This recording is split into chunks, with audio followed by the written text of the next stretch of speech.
All right. Welcome to the Benzo Rehab Dungeon, episode 42. It is the 8th of May, and we are joined by, as always, Danko Suvin from the Instagram handle at DankToLose. We have John, the producer, here. He's back from his administrative leave. Under duress. Under duress, yeah. Yeah. Under threat Not of of sound under body threat of nor violence. And we're happy to also have Annie from at Depths of Wikipedia here with us. Annie, hell yes. As the guest, we'll let you go first. How are you doing today? I'm doing well. I'm excited to be here. Yeah, I just have this Instagram page that's been like shit posting Wikipedia. Just screenshots are funny. And over the past 9 months or so, I've gotten 235,000 followers. So yeah, that's an impressive number, and that's how we connected. Yeah. And, how long has this been around? I started it in May of 2020, so just a little bit over a year. It feels so much longer than that because I've known of the page for a long time, or I guess not that long, but it feels like a fixture at this point. That's bizarre. Quarantine was a lifetime, but I hope that more people feel like that because I have my first copycat page. It's Weirdopedia, and I'm not quite sure how to feel about them. Oh, that is strange. I think that means you've arrived. Like you're gonna get cataloged as the first, even if you're not ultimately successful. Here's a very important question, actually. Oh. Do you have a Wikipedia page yet? No, so I don't have a Wikipedia Disgusting. page. That'd be cool. I just feel like I'm not notable enough. I'm not gonna make one about myself. If it happens, no. It happens. So somebody else has to make it. All right. What a beautiful moment that will be. Dorian, how are you doing today? We talked to each other earlier today, but I'm still going to ask as a formality. Fucked up my neck again because I'm made of stress and I'm old. I am old. I am in awe of the fact that we made it to 42 episodes, and the awful end of awe versus the awesome part of awe, I think, mostly. But I mean, we made it to the answer to the world, the universe, and everything kind of thing. So we finally made it there. And gosh darn it, I'm just real happy to be. Don't cry. Hey, what did we say about crying on camera? I'm sorry. Yeah, the HR meeting that we had yesterday, which we've had quite a few, thanks to John. Like 3 a day, man. Yeah. I don't understand why we're doing this. This is awful. But you know what I've been doing? You know what I have been doing that's been helping me out a lot with my back pain, with the fact that I'm old, with the fact that I don't like being alive, with the fact that I have all these addiction problems, the fact that women hate me, the fact that men also hate me, non-binary people also hate me in a different way. Like all of these are very women hate me, men hate me, fish fear me, dogs want to be me. But I've been reading a really cool book. Yeah, it's Jordan Peterson's 12 Rules for Life, and it's changed things for me because I read 12 More Rules and that was like cool. Yeah, but then I wasn't able to be on the episode with 12 More Rules, you know. Right. We had Jordan Peterson instead. You did. Jordan so I missed Peterson. out on that one. Allegedly Jordan Peterson. And I'm just really excited to be able to like finally express the impact that his writing has had on me. Well, that's cool, man. John, we're not able to see you today because HR said that you should probably hide your face until you've made a proper apology to because the community that you slandered. Yeah, of course. John, how are you doing today? And again, this is just a formality. I don't really care, but go ahead. Yes, my corporate appointed lawyer tells me that I am contrite. that I am a garbage person. Is that also a lawyer thing, or? Yes. Okay. Yeah, have you made it through white fragility yet?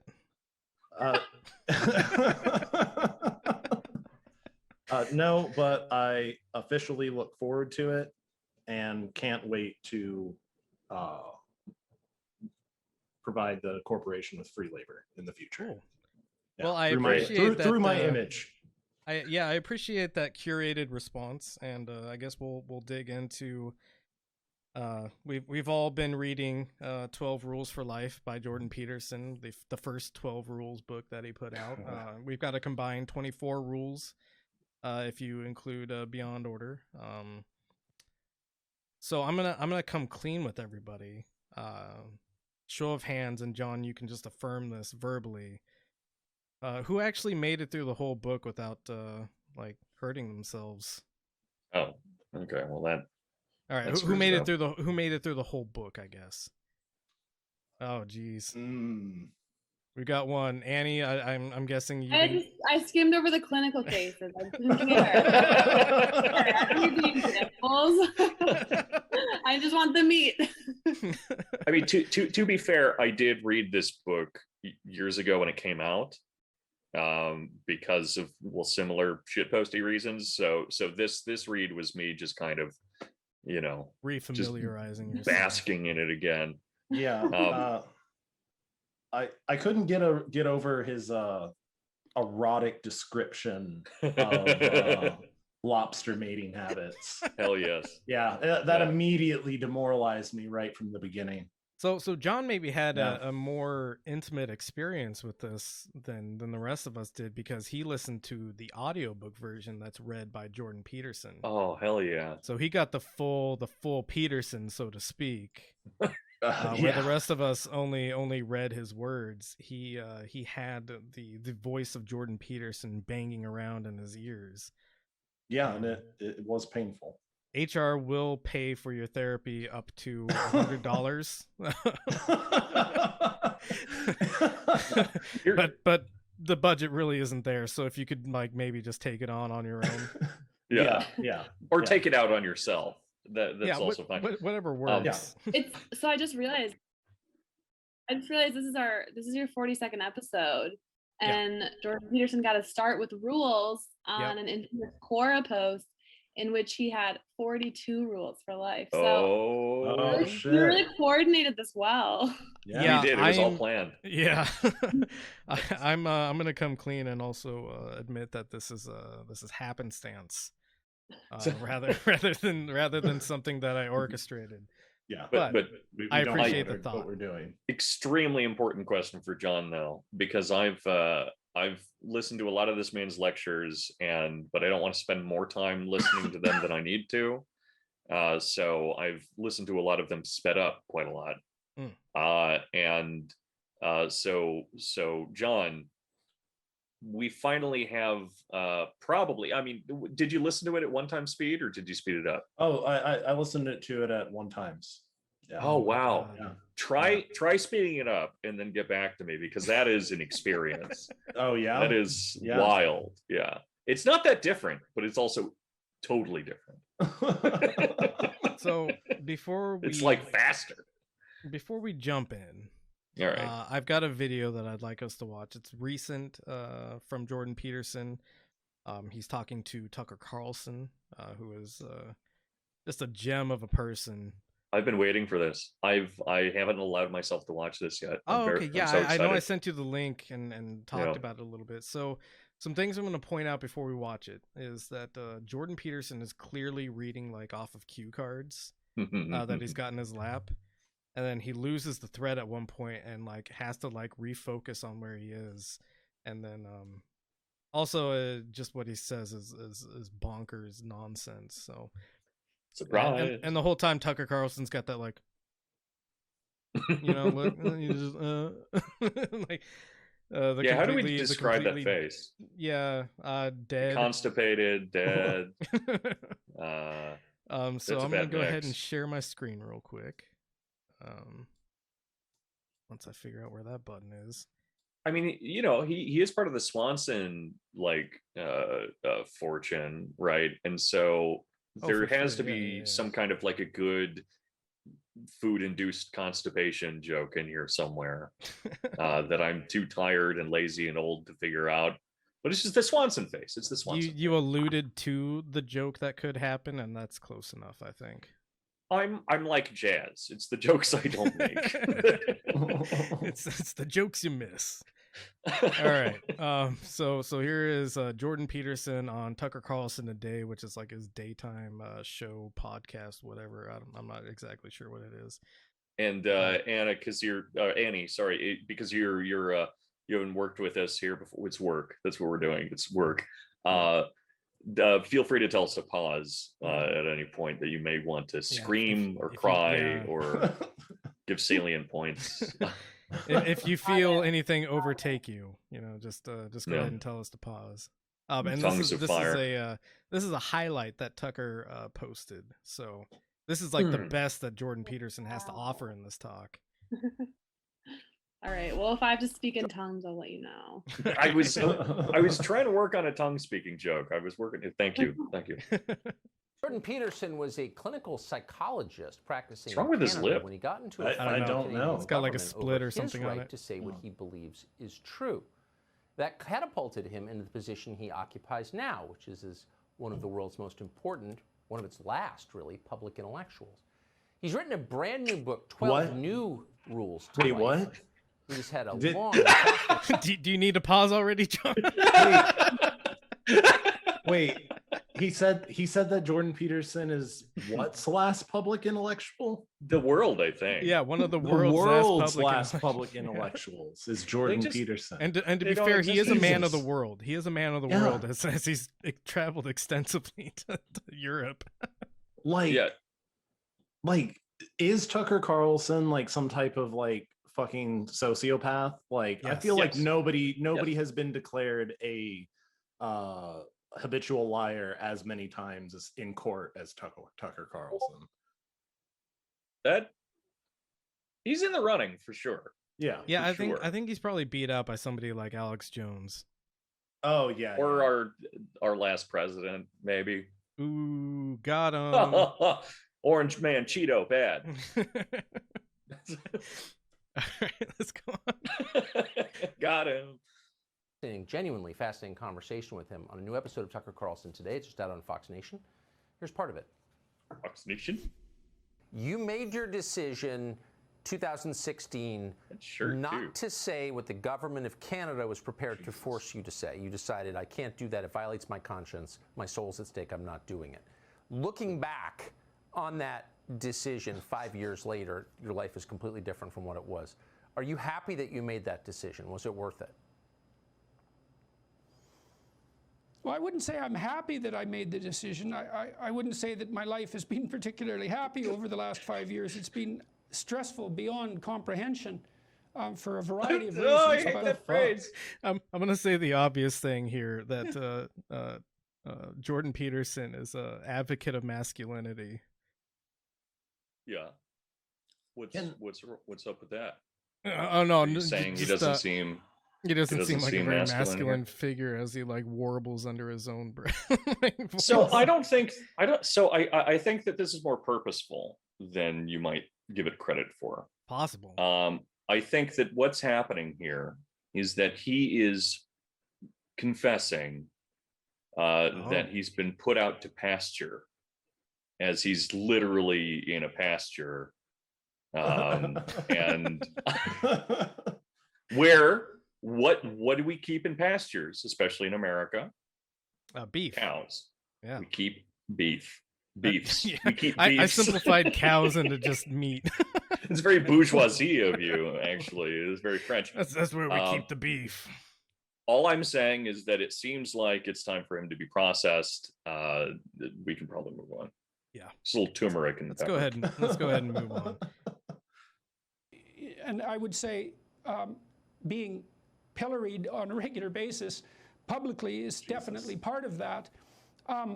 But Just put a cue card by the computer. Decisions in life, and I decided when I was very young, I'm in my mid-20s, that I was going to say what I believed and see what happened. I talked to you. This guy's just staring at his dick talk the about whole time. adventure. Yeah. The adventure. He's pointing. You can see his shoulder, like the line from his shoulder to the flashcard as he points at this. Exactly. Like, has he completely like fried his fucking mind? Yes. That's what happens when you get put into a medical coma for like the better part of a year. Because that's how fucked up on benzos you are. Well, we ended up looking at one of his, like, it was right when he came back, and apparently he had just regained the ability of speech.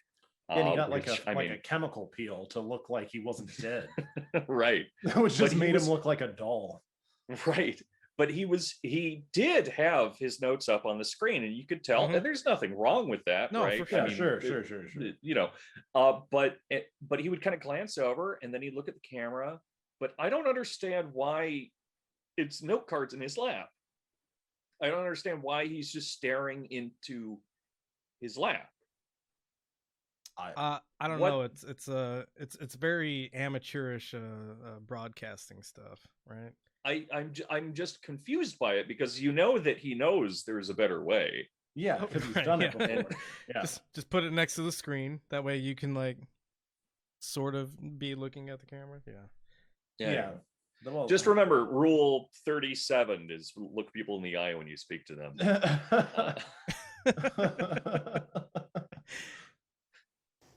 I don't think I'm happy about what has happened, and I certainly have dragged my family through their fair share of, well, both hell and also incomprehensible opportunity. It's expanded our lives in both directions to a tremendous degree, but it's certainly been an adventure. Yeah,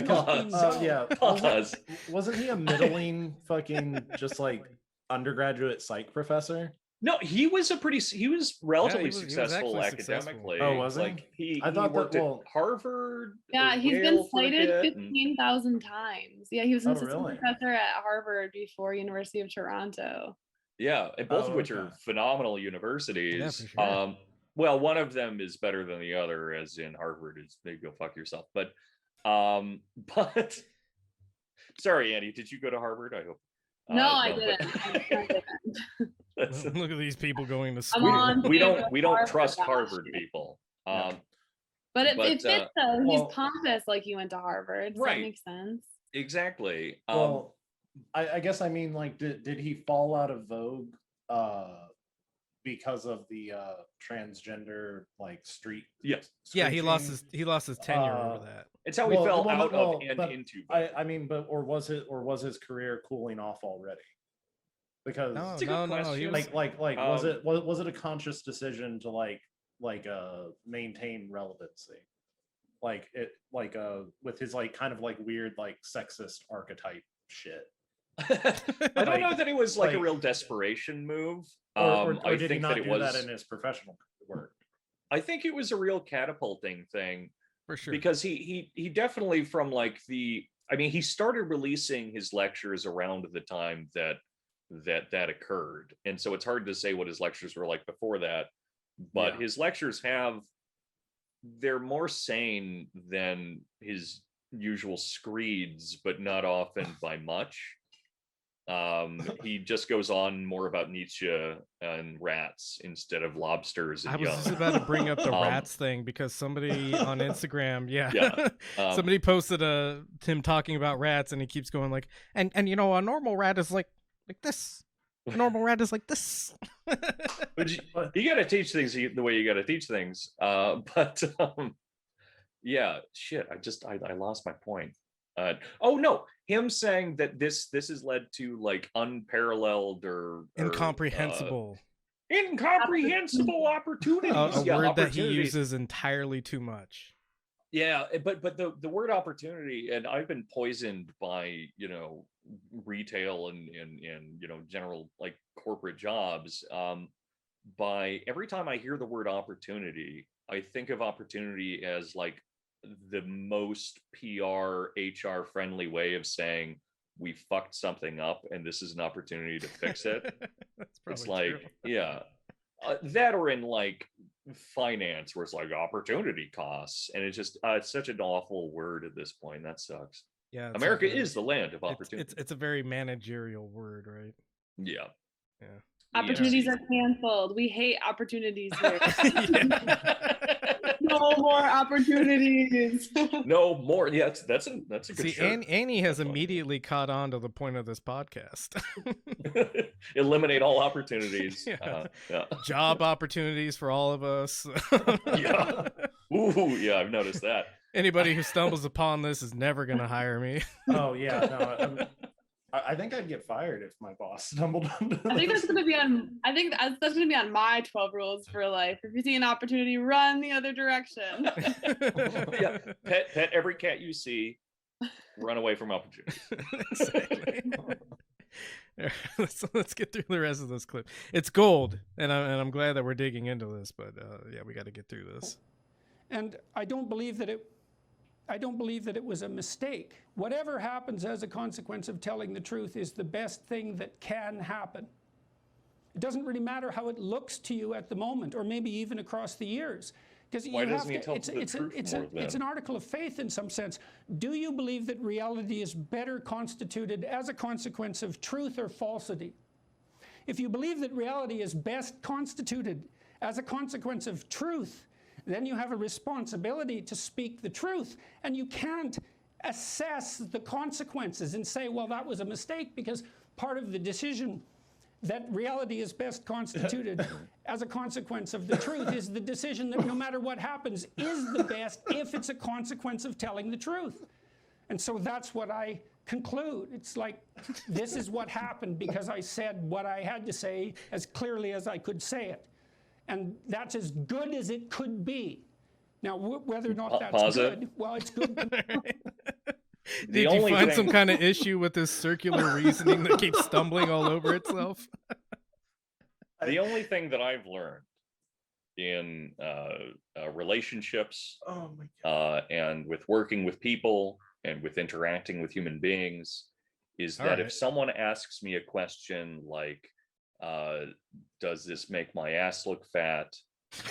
Or do you think that I'm a failure? You've got to say the truth, no matter how much it might hurt your wife's feelings. And it's always going to lead to the right thing. You know, like when my buddy asks me, hey, would the world be better off if I never existed? You just got to say, yeah, probably. Jesus. You know? Yeah. I mean, Mike, you and I have been there before, and one of us has had a couple too many drinks, and we look each other in the eyes, and we say right before we kiss, which is the most honest thing that we do together, really. But we look each other in the eyes, and you say, "Would it be better if I just didn't exist?" And I say, "You know, Mike, I'm not an antinatalist. I think some people should be born, just not you, but not you." And that's what's galvanized our friendship. Yeah. So, that again, Peterson, he doesn't miss. Honesty. Yeah. Compared to all possible alternatives, all possible realistic alternatives. That's an article of faith as far as I'm concerned. You know, our culture is predicated on the idea that truth in speech is of divine significance. It's the fundamental presupposition of our culture. Well, if you believe that, then you act. See, right there is where he gets his fucking cue cards all mixed up, and he has to keep looking down. Act it out, and you take the consequences. You're going to take the consequences one way or another, you know. So, what is he reaching? Tucker Carlson's face here. Which, to be fair, is like when I was watching Jordan Peterson talk about this, I had the same expression on my face, like, what the fuck exhausted are you talking about? Slack-jawed. Yeah. It's like this motherfucker's reading the same line over again. Yeah. And so it's funny because Tucker Carlson is generally supposed to act like he cares about whatever somebody's saying, right? Like he's got I don't know. I mean, his face never changes, though. Well, no. He makes kissy face when he's actually listening, and he is not making kissy face right now.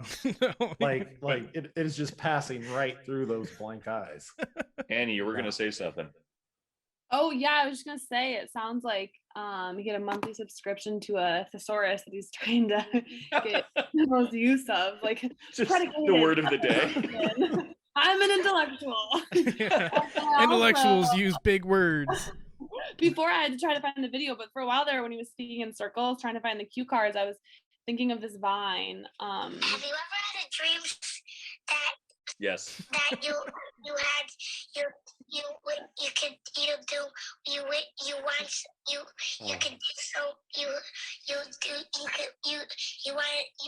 him to do you so much you could do anything? That kid spits though. You know, that kid gets it. Yeah. You know, because he I believe the story behind that is that the kid was he just had like a dentist visit and he was like, he just had 12 tabs of LSD. He was like extremely doped up on pain meds for whatever procedure he had to have done. So I forget what author it was, but there was some author that he was fucked up on opium. So I mean, probably like De Quincey or something. But he came out of one of his opium hazes, and he had written frequently about how when you're under the influence of opium, you have these incredible epiphanies. And so he was like, I need to write one of these down. And so he was coming out of his trance and he wrote it down. He was like, this is the answer. This is just the truth. And it's it is the most important thing I could write right now. And it was something to the tune of the taste of burnt almonds. Which is just a stroke, I think. But that's number 2 on my rules for life after run away from opium. No, the scent of almonds. just that. Very no close. Context. Very close. Up to interpretation. You see, I'm scared right now because I'm not able to make a joke unless it's extremely heinous or has a lot of buildup to it, because I'm an idiot. But Annie seems to be able to take the essences of these jokes and make them in a one-liner, which makes me feel like I'm probably going to get replaced as the white person on the podcast. So I vote yes already. If you want to do that, fuck. Yeah, thanks for introducing the motion. 2 votes? I say. We'll have a meeting about it. All right, yeah. Your severance package. Saves us talk to HR about it. Yeah. Your severance package is going to be your dignity. So right. very enticing option. You're not. That's a real throwdown. That's that could be nasty. All right, we got 30 seconds left. Oh, that's like 4 more cuts. Falsehoods. That's the question. Do you want to hide behind falsehoods? You can watch a full interview. What's wrong with your lip? With Jordan Peterson by going to FoxNation.com. He had to punch himself. Hey, Sean Hannity here. Hey, click here to subscribe to Fox News YouTube that page. That has to be. I mean, that's a punching thing. That's a punching lip. His girlfriend hit him. Oh, no. Does he have a girlfriend? I don't even know. His 16-year-old girlfriend that he met with Matt Gaetz allegedly hit him. I'm still losing my shit over that interview, by the way. Like, I watch it every day. Yeah. And it makes me so happy. The Matt Gaetz interview where he incriminates himself and Tucker Carlson. Yeah. Oh, maybe that's why Tucker Carlson's losing it. Maybe the investigators are closing in. There you go. There you go. So as the Wikipedia enthusiast here, hell yes, please. I did check out a little bit about Tucker Carlson. We were talking about girlfriends. He's been married since 1991, but right after that line, I saw just a fantastic part of the article which says, after college, Carlson tried to join the CIA, but his application was denied. After which he decided to pursue a career in journalism with the encouragement of his father, who advised him that they'll take anyone. I had heard that line. Oh my God. Also shocked over here that this man is 51. He looks great. He does. 51? Yeah, wow. 51. Wow. What a sexy. Well, he's never had to put pumpkin. Yeah. He's never had to put effort in anything, right? So he's got like a boy band baby face. Too bad he just has to work on the kissy face. Which, like I'm pretty sure that the CIA only turn away young people that are thousands of dollars in debt, sex fiends, or emotionally unstable. Like, which he's like only the two. CIA, Which one do you just, think like, he was? yeah, like the CIA doesn't have like I don't think they have like as much standards as like the FBI does. Well, they're accepting cisgender millennials that have been diagnosed with generalized anxiety disorder, right? That's the okay. If sorry, but that whole CIA advertisement wokeness thing, the thing that really drives me crazy about it is that if they just wanted to throw all the woke shit into a bucket, that's whatever, like they're gonna do it eventually. But the fact that she identifies herself as cis in it is so weird to me. Well, yeah, it's like they couldn't find somebody who was LGBTQ, right? Well, I mean, cis doesn't necessarily mean LGBTQ, right, or non-LGBTQ, right? But it's a gender thing rather than orientation. But it's just weird to me because it's like it's if I hopped on there and I said, I have generalized anxiety, I'm addicted to pills, and I'm white. like just pointing out the one non-subaltern thing about yourself, that's so bizarre to me.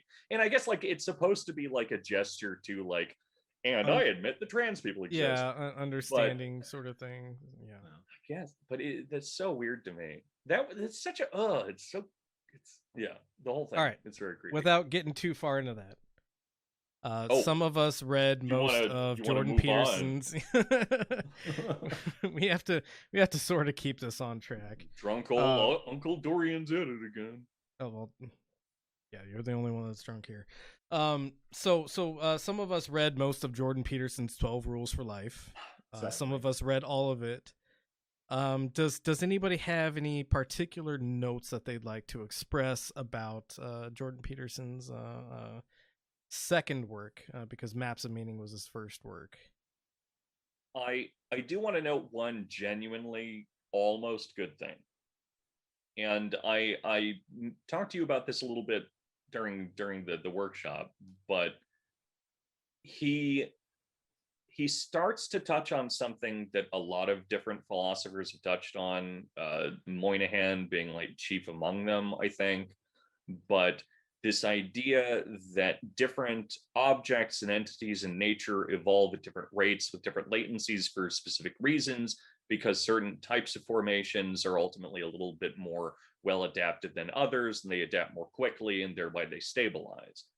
And it's like, oh, that is interesting. And like Bataille talks about that kind of thing too, which is curious, but he touches on that and he expands on it in a way that is really interesting for like a quarter of a page, and then it just fucking goes nuts, and it goes back into his lobster shit.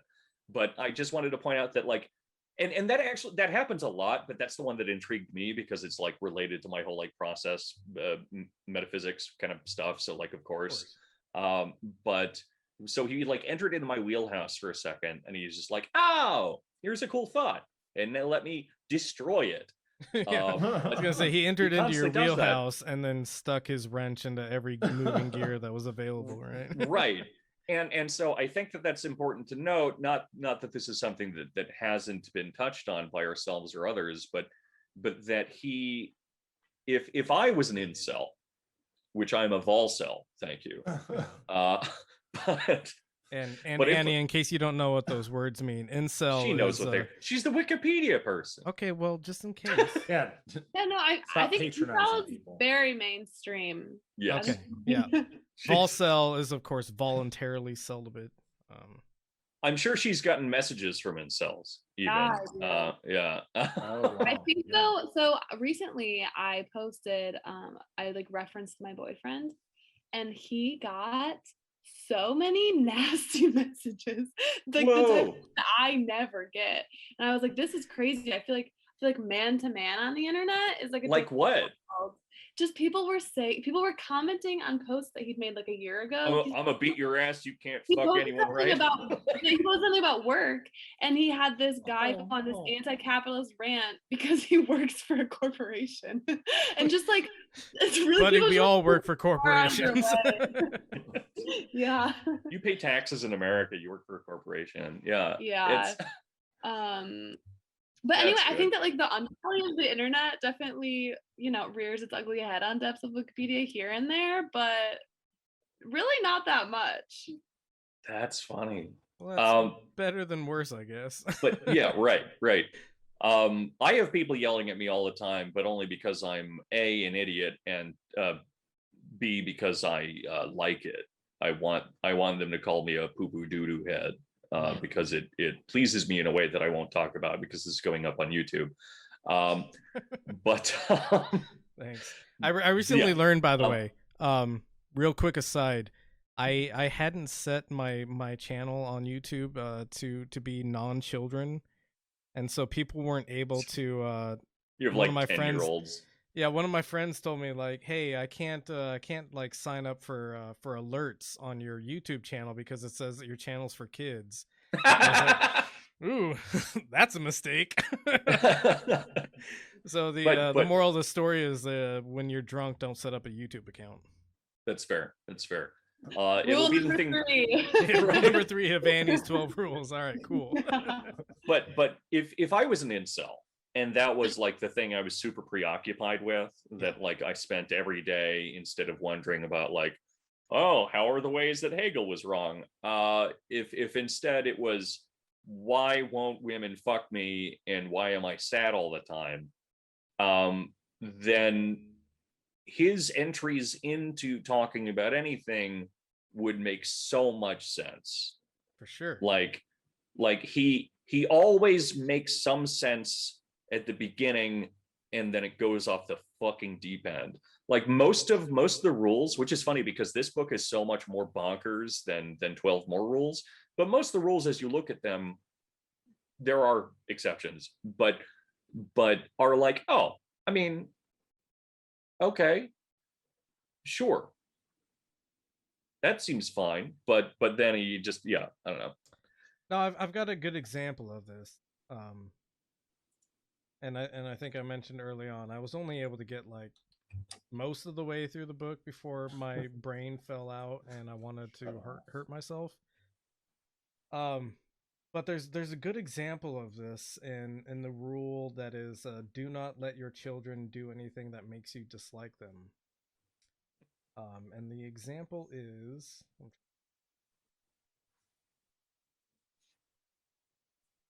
okay. So I'm gonna pop this up on the screen. You guys can't really see it, but for the viewer, they'll be able to see it. So this paragraph starts out: when my now adult daughter was a child, another child once hit her on the head with a metal toy truck. I watched that same child 1 year later viciously push his younger sister backwards over a fragile glass-surfaced coffee table. His mother picked him up immediately afterward, but not her frightened daughter, and told him in hushed tones not to do such things, while she patted him comfortingly in a manner clearly indicative of approval. Like, that's a legitimate criticism to have of that parenting style, right? Sure. But he goes on. She was out to produce a little god emperor of the universe. That's the unstated goal of many a mother, including many who consider themselves advocates for full gender equality. Such women will object vociferously to any command uttered by an adult male, but will trot off in seconds to make their progeny a peanut butter sandwich if he demands it while immersed self-importantly in a video game. The future mates of such boys have every reason to hate their mothers-in-law. Respect for women, that's for other boys, other men, not for their dear sons. Right. The fucking like like if we're talking about this and like you've got point A and point B where he ends up, point B is so far removed from point A that it like transcends the bounds of any kind of reason at that point. Yeah, because he's taking a simple anecdote like, oh, I saw a son push a girl over and the mother didn't like respond appropriately. Sure, fine. Anecdotal, useless kind of in like the broader scheme of things, and then he turns it into like an anti-feminist like screed against like whether or not women are actually like genuine in wanting equality in gender. Right. Well, it's the exact same thing as the Molyneux talk that we ended up looking at like on episode 6 or something, 6 through 9. Yeah, looking at us, and we did a 3 episode of like 3-hour episodes each. Yeah. But where he thinks that the world is bad because they're a bunch of bad men, and that bad men exist as a genetic result of women fucking assholes, which is such a confused series of things. But of course, like just blaming women for the fact that men are oftentimes terrible. Like it's such a weird fucking take, and it's the same thing. Like ultimately, one of them is using kids, and one of them is saying that like your boss's grandpa was a dick, like because of your grandma.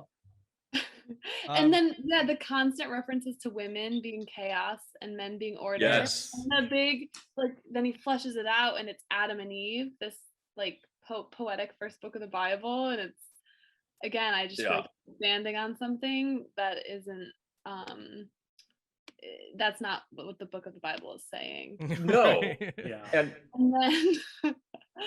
then just like how he always uses the animal kingdom, crabs, lobsters, to make just like sweeping points about human nature on gender and sexuality. Another one where it's like Jordan, hold on to your horse.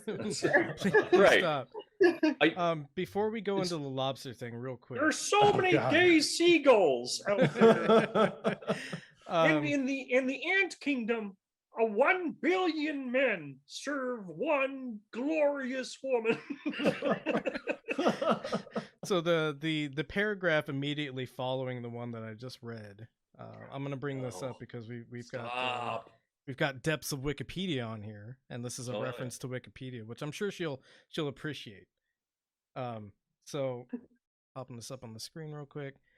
So the next paragraph after what I just read is something of the sort may underlie, in part, the preference for male children seen most particularly in places such as India, Pakistan, and China, where sex-selective abortion is widely practiced.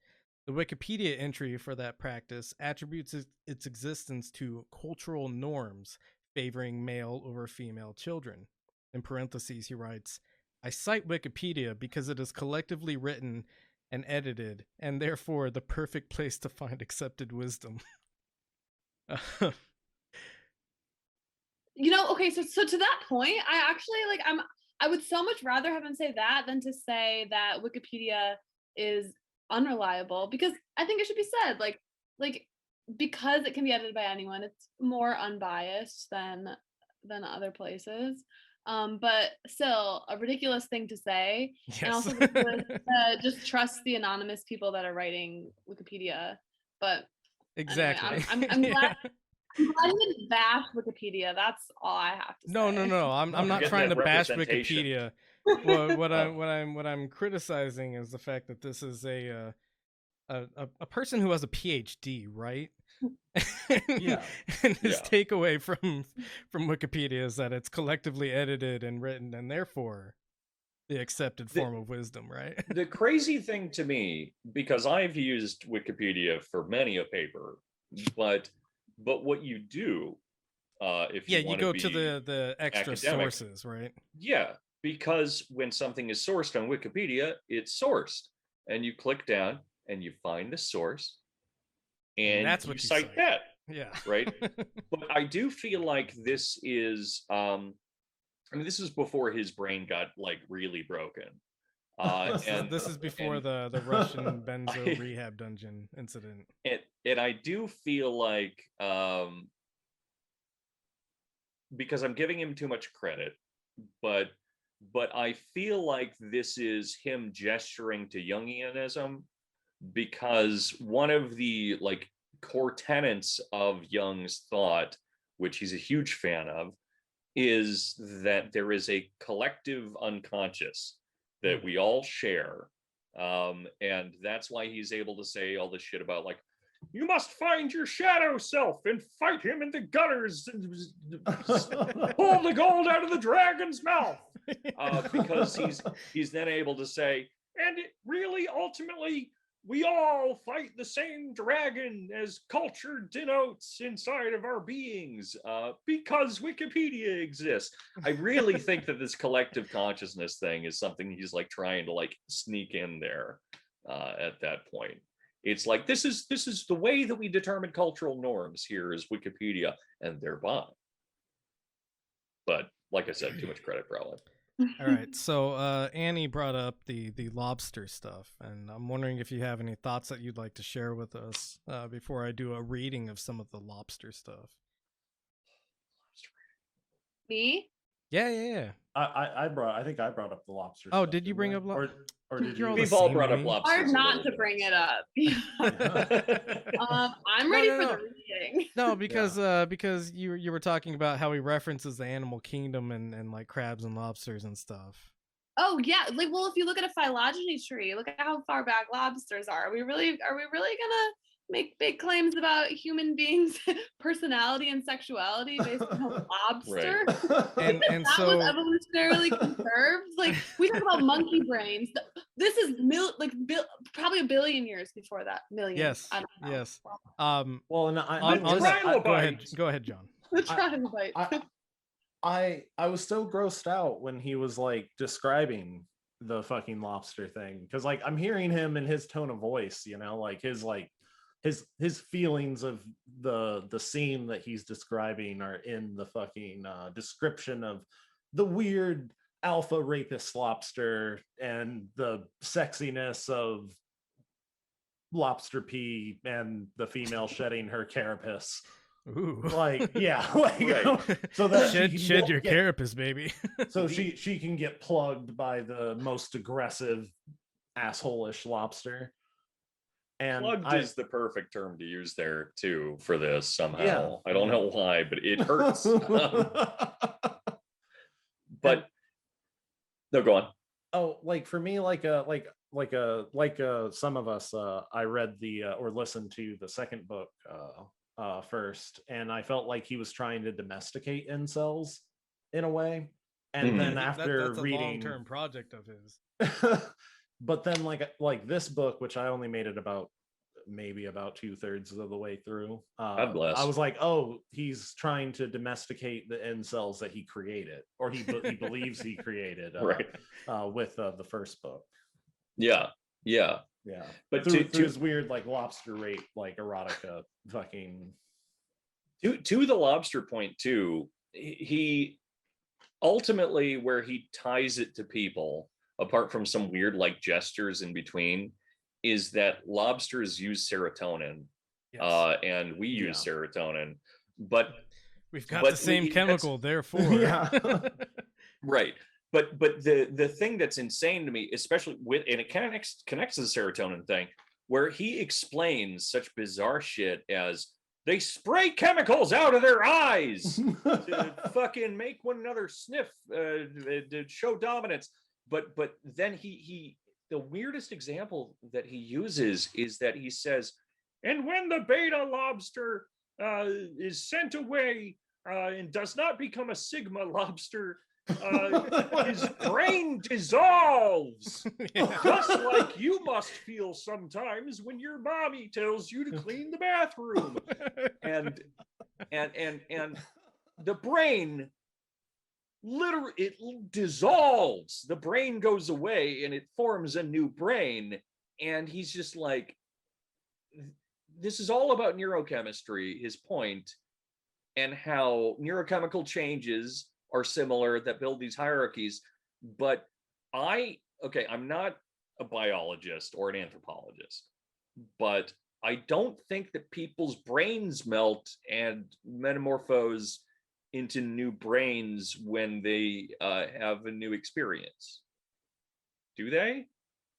No, I don't. I think the jury's still out on that one. Yeah, we're still figuring that out. I got dumped once. My brain. Yeah. If your brain melts and grows back like mold. So on the subject of biology though, I stumbled across a biologist's critique of Jordan Peterson's lobster analogy. Oh, nice. That must have been tough. Yeah, it was interesting because the like most recent like common ancestors. So we talk about like common ancestry with like apes and stuff like that, you know.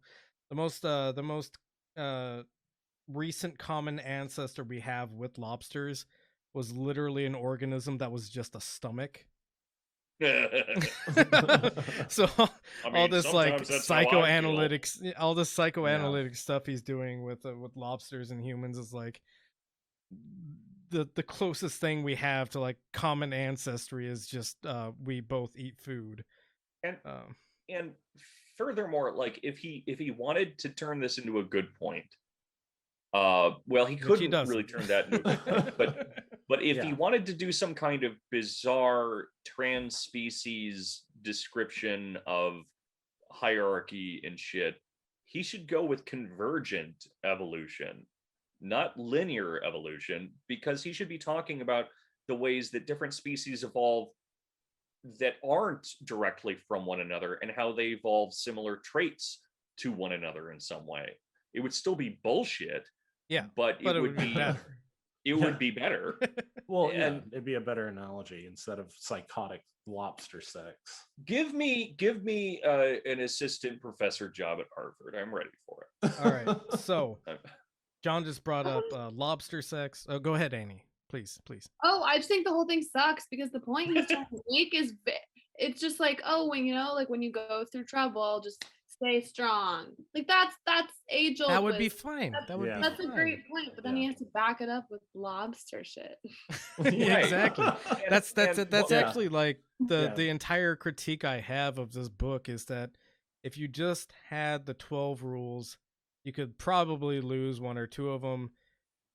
Cut them down to like maybe a paragraph each, and don't go on these weird fascistic tangents.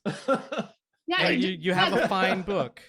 Yeah, it's the pseudo intellectual bullshit, and also he writes like in just such a Baroque style. Like I'm a professor, I suppose. and to that Baroque point, because his logics are also like equally Baroque. But if you think of any like respected philosopher over time, you can generally state their philosophy in like 2 or 3 statements. You can generally do that, and you're missing a lot of stuff. But like with his real idols, you know, Nietzsche says we need to transvalue our moral codes, and we need to avoid resentment. And it's like, okay, there you go. That's Nietzsche. Jung, we need to make sense of our shadow selves, and we need to follow these narratives that are common throughout different, essentially social convergent evolutions. Freud, we don't know our subconsciouses, and we should try to. Also, you want to fuck your mom. And Coke. So 3 for him. Yes. But with Peterson, like you can kind of do that, but 2 things occur, which is number one, they are extremely Baroque and confused and circuitous, and or they are all based on the thing he hates so much, which is its identity politics, really, at the end. And anything that doesn't enter into an idpol kind of like, well, you should feel great about yourself because you're a strong man and people are stepping on you, but you'll find your place by being a strong man. It's okay to be white, kind of thing. Or it's just, I don't know. I'm like, my brain is melting now when I'm trying to like process how to describe this man's philosophy, because it doesn't make sense. And anything that does make sense is either something that's so obvious, like the first rule, stand up with your backs rate. And it's like, okay, yeah, that's just good chiropractic advice. Right. Or it's like it's back in like the 1600s or the 1500s with this whole like great chain of being, learn your place bullshit. Right, yeah.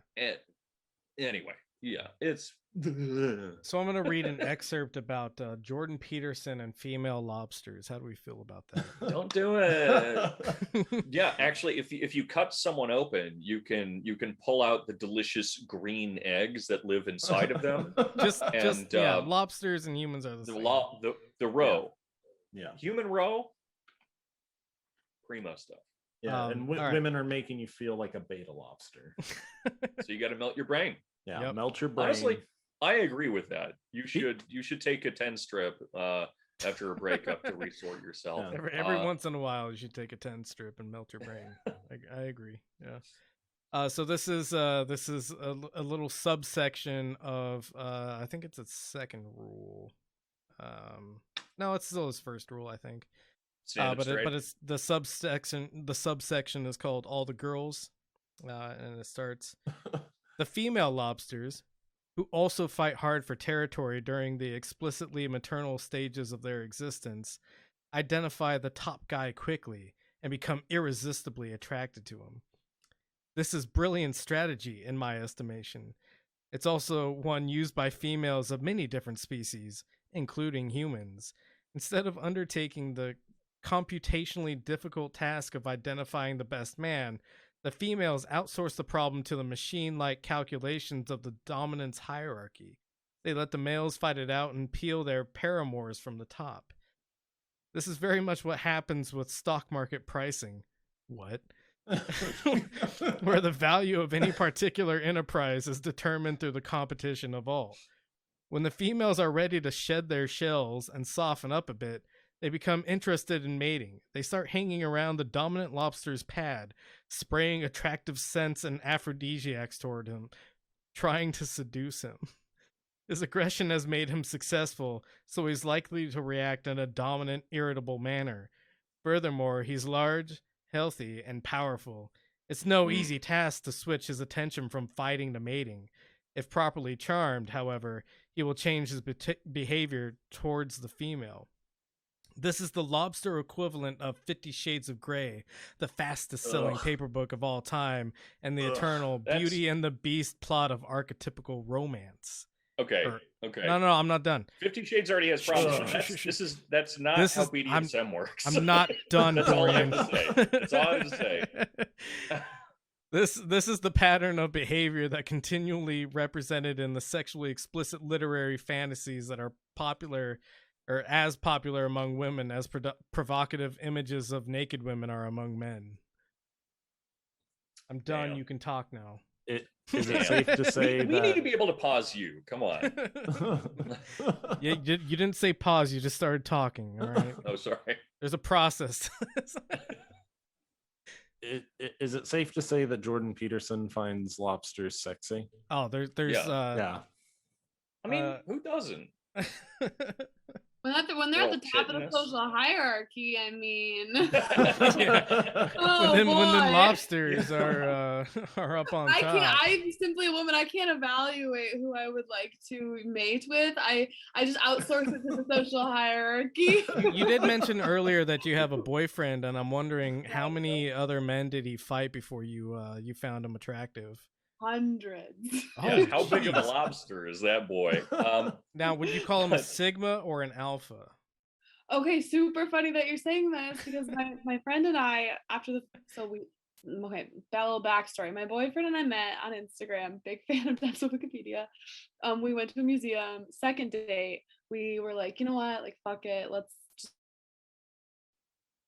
go all out. So we went on a weekend trip, really dove in, and before the weekend trip, my friend was like, is he an alpha or a beta? And I was like, it's too early to tell. And we decided he was a sigma, which is kind of a meme these days, but I think if you had to decide, he's an alpha. Anyway, sorry, I'm just blabbing my relationship now, but I forgot what we were talking about. It's okay. I brought the question. You teach a man statistics and he'll feed himself for the rest of his life. You show a man a Pareto distribution and he obsesses about it and writes books about lobsters. He's insane about Pareto distributions. Yeah, no, like even without mentioning them, it doesn't. It's insane, and it's like it's one of the many problems with statistics. Where for anyone that doesn't know, Pareto distribution essentially says that you'll essentially have an accumulation of data or resources that finds itself at a certain concentration, and generally this doubles and doubles and doubles and doubles all the way up. It's like that 1 grain of rice, 2 grains of rice, 4 grams of rice kind of thing. But with labor for him, or with mates, or for anything he wants to apply it to, and statistics are dangerous because they are useful if you know what led to this thing occurring.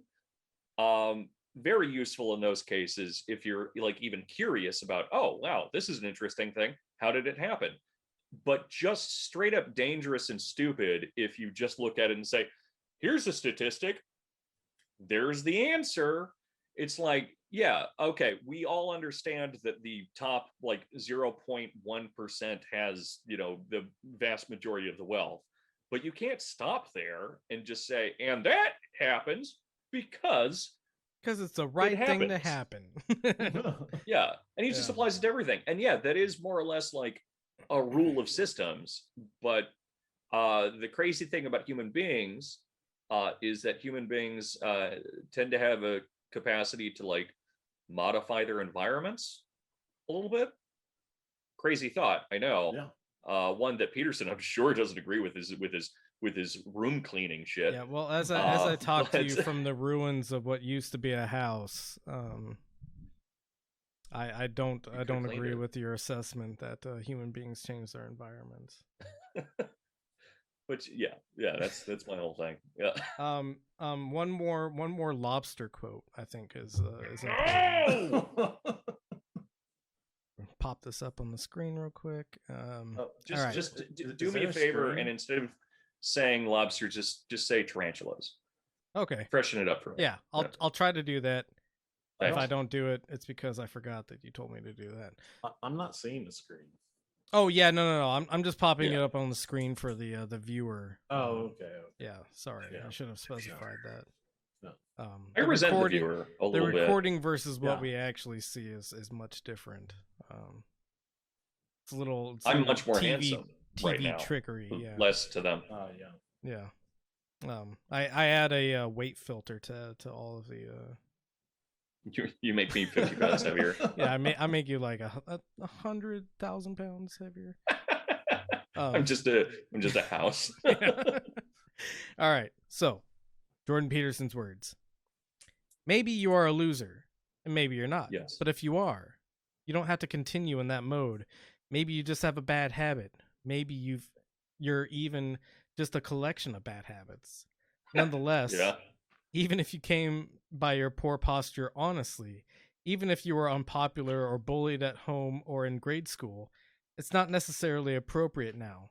Circumstances change. If you slump around with the same bearing that characterizes a defeated tarantula, thank you. People will assign you a lower status, and the old counter that you share with crustaceans, arachnids. Land crustaceans. Arachnids. sitting at the very base of your brain will assign you a low dominance number. Then your brain will not produce as much serotonin. This makes you less happy and more anxious and sad, and more likely to back down when you should stand up for yourself. It will also decrease the probability that you will get to live in a good neighborhood, have access to the highest quality resources, and obtain a healthy, desirable mate. It will render you more likely to abuse cocaine and alcohol as you live for the present in a world full of uncertain futures. It will increase your susceptibility to heart disease, cancer, and dementia. All in all, it's just not good. The only problem. All in all, if you think about it, that sucks. my only problem with this. No, sorry, Annie. Go on. Oh, the last line is my favorite line of the whole book so far. It's just not good. Yeah. All in all, if you really think about it, bad. my only real problem with that whole thing is that he says, if you came upon your poor posture honestly. I know, right? I have actually very good posture, and it was extremely dishonest, my posture. You're lying to everybody with that straight back you've got. I mean, honestly, a little bit, because I do not feel that way on the inside.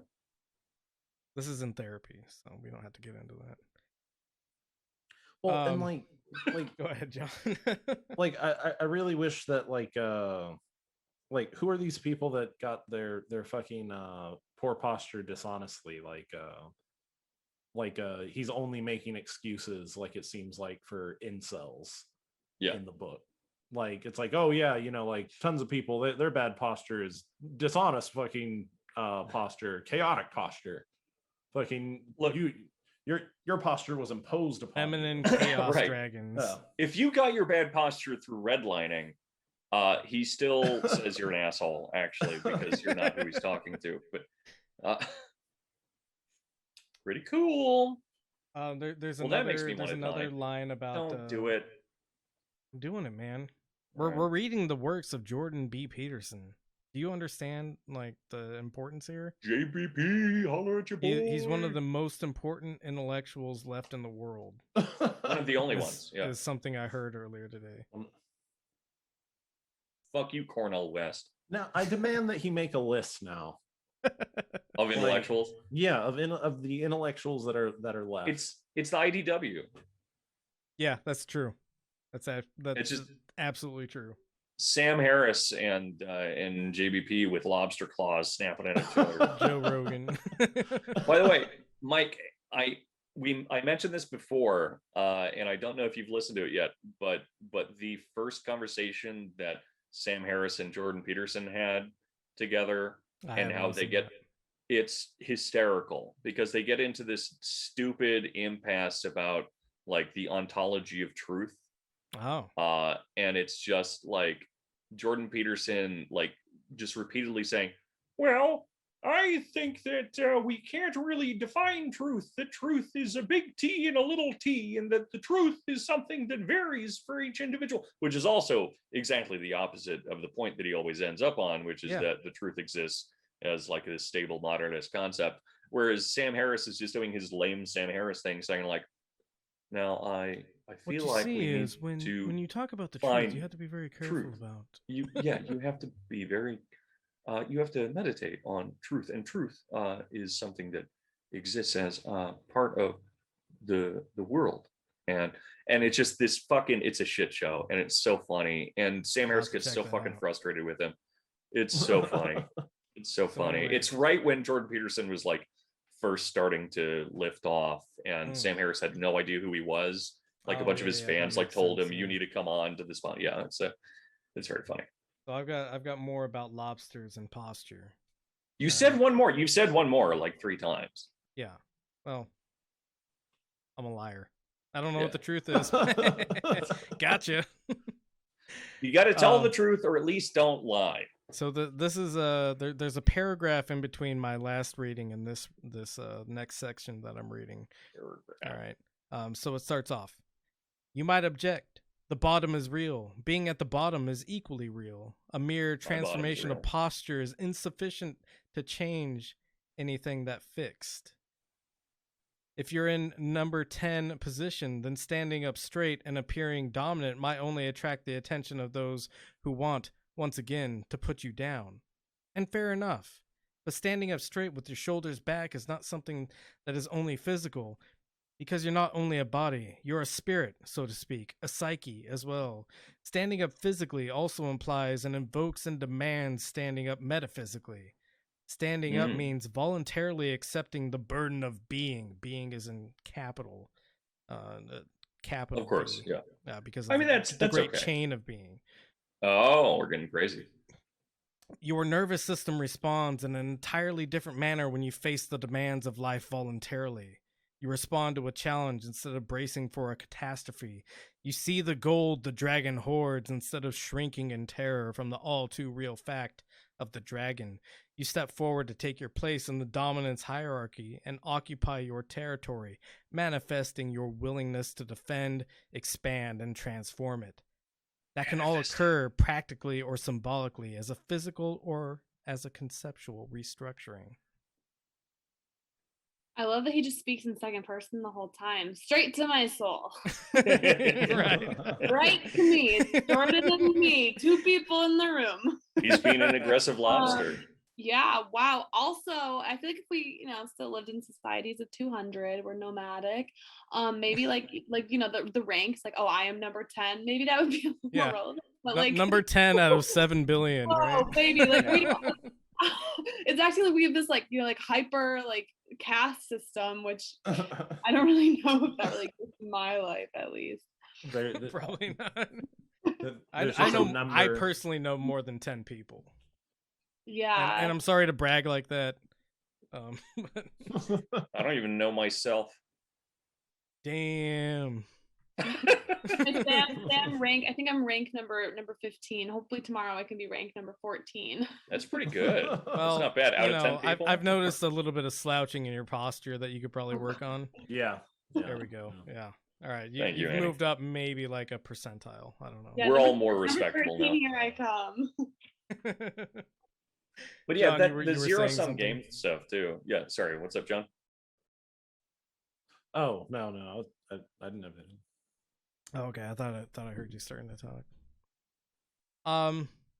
So yeah, I don't know if there's anything else anybody wants to focus on in the book that we all read, the good book. If he just sucks. Yeah, he just say it. Yeah.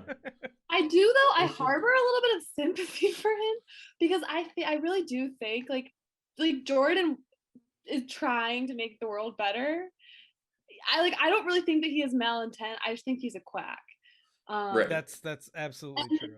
I think that like when you strip the pseudo intellectualism and the weird anecdotes, like it boils down to like fairly good advice. Be confident, like be kind to people, whatever. It's just that he had to say that message in a just really weird, circuitous way that can kind of justify like alt-right ideology. So anyway. I think it's what happens when you put somebody in charge of something, right? And maybe they're not supposed to be in charge of something. Let's take like the old cliche of like the pilots have passed out and somebody has to land the plane, right?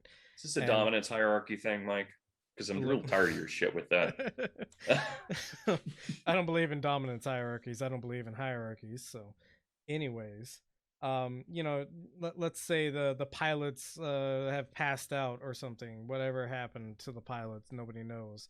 And so somebody gets chosen to land the plane, and they have to like justify themselves in some way because it's like whenever somebody is not confident in what they're doing and what they're saying, they always have this like self-qualifying like drive, like, yeah, I shouldn't be here, but I will tell you one time I did coach a team of soccer players. And so I know a lot about how organizational structures work, like they always lean on like the least or the best available thing that they have. And that's kind of what Jordan Peterson does here. As someone that took 3 anthropology courses at the local CC, I really feel like I'm the right person to lead this team because I know about primate dental patterns. I've worked with organizational structures before, and therefore I'm qualified. I mean, based off of that anecdote, or not anecdote, but that kind of allegory that you're using, the thing that's really been funny to me about him with more recency is that he's been kind of couching a lot of his statements about hierarchies, which is done in the way that he's constantly saying, it's not about power, it's about competence. And if that were true, it would be dope, right? Like, if people were only in the positions that they were in because they were competent in holding those positions, then the world would be a much better place. But he's also someone that is constantly harping on these spaces of non-competence, like in the university, apparently, or fucking just anywhere he doesn't like. Or, you know, the Soviets, like he's constantly talking about, where it's only power if I disagree with it. Otherwise, it's competence. And he's never able to build, like, unless he's talking about some kind of mythological structure like Marduk or something. He's never able to bring in any exemplification of these like competent hierarchies. It's always him saying hierarchies are good because they're based on competence. By the way, all the hierarchies that exist are bad, and unless it's your boss at TGI Fridays.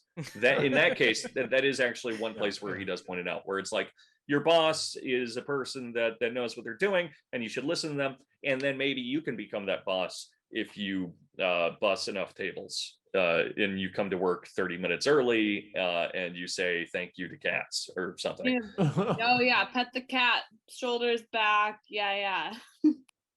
And great advice. Hold on. Let's go through his list and let's determine how many of them are just not fucking bonkers. Before we go through the list, how dare you? You brought up hierarchies and structures, and I promise this is the last one more I have. I will not read any more of the book after this, and we'll go through the 12 or 42 rules he has. No, let's just do 12. So this last reading I have. All right. The paragraph starts out.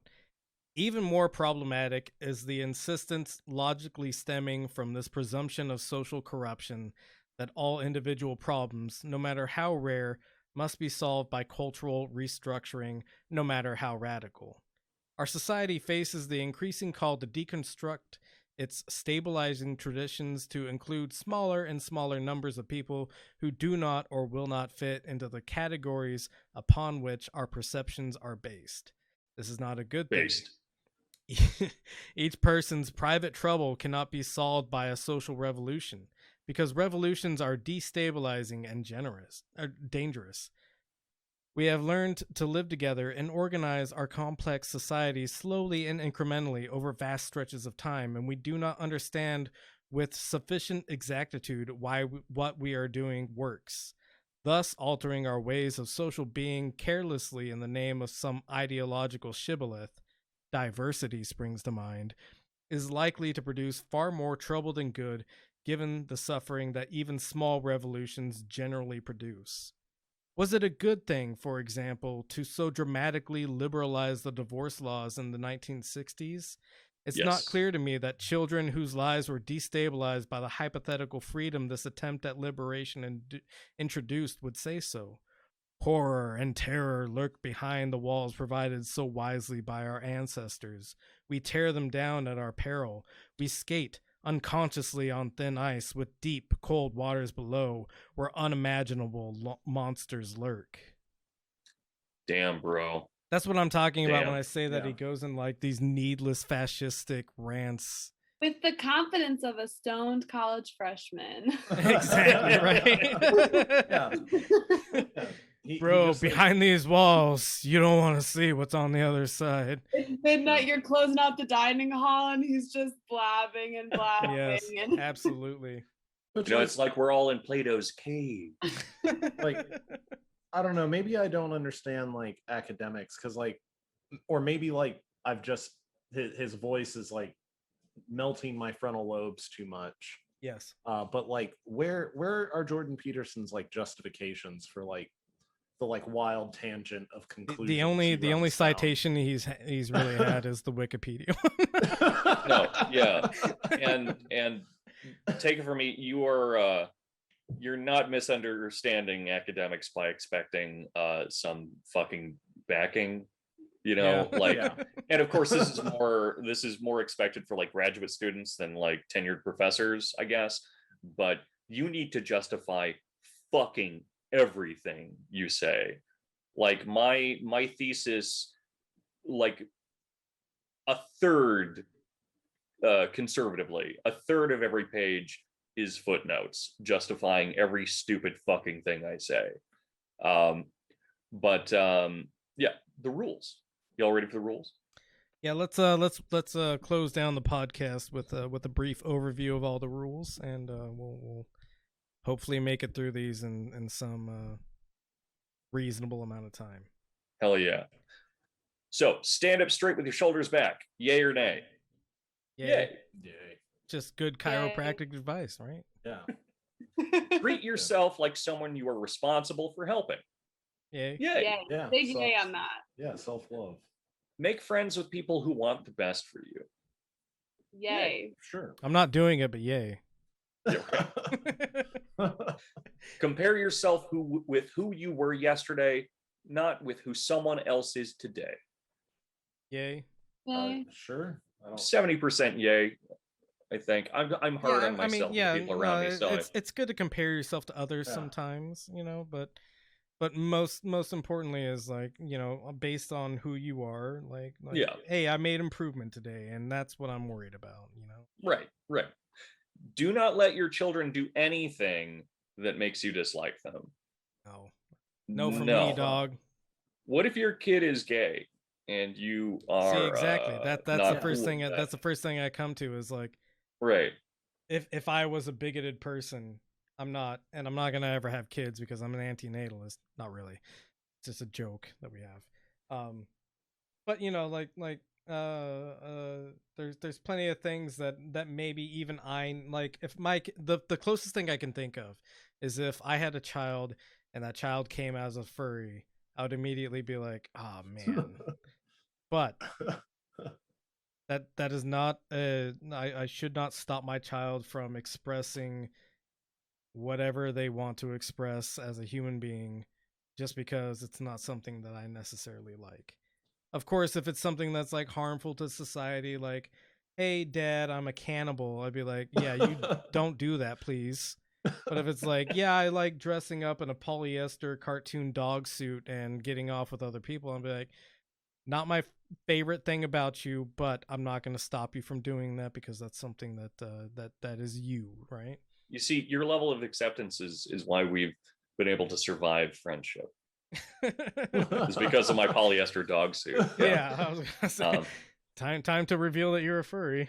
I'm actually a scaly. I am the dragon. The dragon with the gold. You're grosser.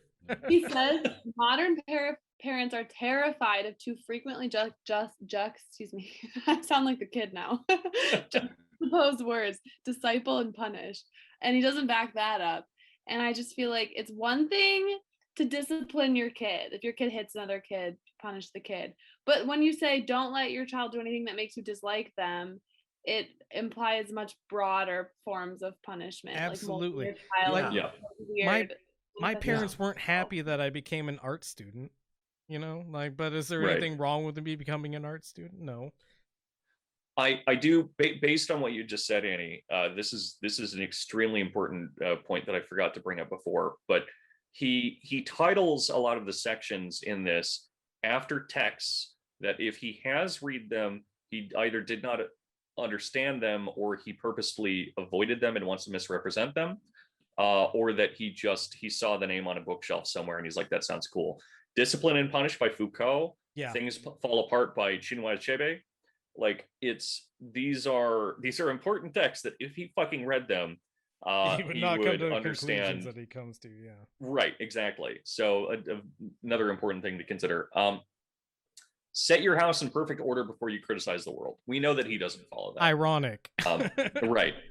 And I mean, there's something to be said for like, take care of your shit. And in leftist spaces, for sure, like there's a lot of people that are just like total shitheads and just genuinely bad people that decide to criticize everyone for everything. But we have one in our midst, as John is, Oh yeah.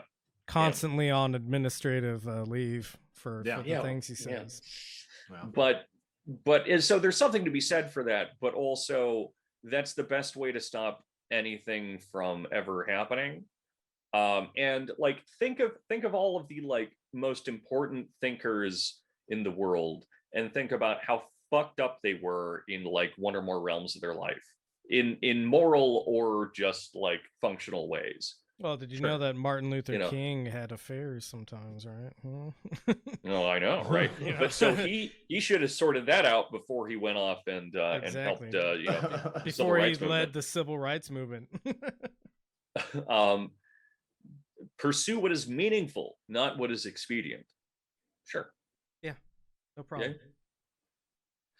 Tell the truth, or at least don't lie. Good thing to aim for. Yeah. I think there's a lot of gray area there. Sometimes lies are okay.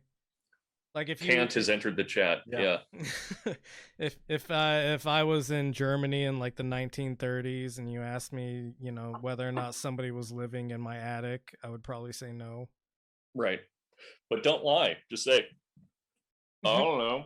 Somebody could be living in my attic. I hear some scrambling around there sometimes. It's been a couple hours since I checked. Just respond with a question. Do you have Jews in your attic? Yeah, exactly. There's times that lies are okay, in my opinion. Assume that the person you are listening to might know something you don't. Yes, sure. In fact, broken clock is right twice a day, right? Yeah, I just think people are always lying to me. Well, yeah, I don't have Jews in my attic, so. Be precise in your speech. Another thing he doesn't follow, but but yeah, generally try to, right? Again, ironic is the judgment I'm going to give that. I mean, like, I guess I'd be 50-50, or maybe I'm just being pedantic, but I would say communicate effectively. Sure. Yeah. There's lots of cases. There's lots of cases where the rule could be maybe altered a little bit to make more sense. Right. Like, do not let your children do anything that makes you dislike them. Could be like simplified to like set moral boundaries for your children. Evil. Yeah. Right. Yeah. Don't let your kids be evil, and Well, like, cause like that's just weird to me because like my parents were pretty hard on me. They're disciplinarians, but like I don't remember them like trying to like subvert like my subconscious free will. Right. Like, and that's what that sounds like to me. Like, don't let your kids do something that would make you dislike them. Sure. Like brainwash your kids into whatever you want them to be. It's just weird, right? Fucked up. That at least that's what it comes across to me. Because he's like the listener that he's speaking to is like a 23-year-old right-wing incel. Right. Yeah. Right. Or at least that's what the tone comes off as. No, especially when you consider like the possibility of resentment again, and Nietzsche thing that he's like, do not bother children when they're skateboarding. I'm generally cool with that. Yeah. Like, that's not good. Punk rock, y'all. Skate or die. Skate or die. Kill your children if they do not skateboard. Pet a cat when you encounter one on the street. Again, depends how mangy it is, or if you're allergic.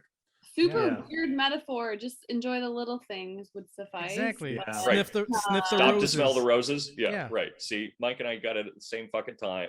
Now we're gonna have people just absolutely like adopting feral cats for Jordan. So I don't know if that's the most precise language.